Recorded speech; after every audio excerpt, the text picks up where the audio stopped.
Sa October na ang 15th anniversary ng It's Showtime Noontime Show.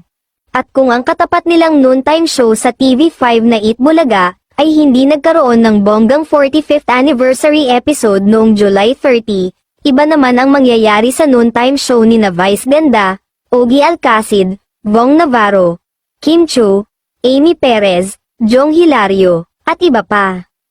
Ngayong Lunes nga ay may malaki silang pasabog na i-announce para sa kanilang magpasikat segment na ginagawa nila tuwing anibersaryo ng noontime show.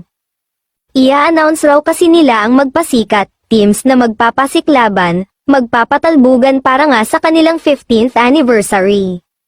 Syempre, espesyal nga naman ang magpasikat segment nila dahil bukod sa pagiging kapamilya noontime show nila ay napapanood na rin sila sa GMA7 tuwing tanghali.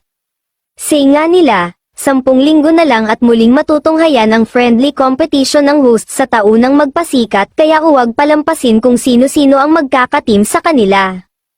Abangan kung suswertihin si Darren na mapunta sa bonggang team sa kanyang unang magpasikat. Teka, ang guest co-host kaya nilang si Bella Padilla ay isasali na rin nila sa magpasikat segment. Hindi kaya i-announce na rin na magiging regular co-host si Bella ng It's Showtime.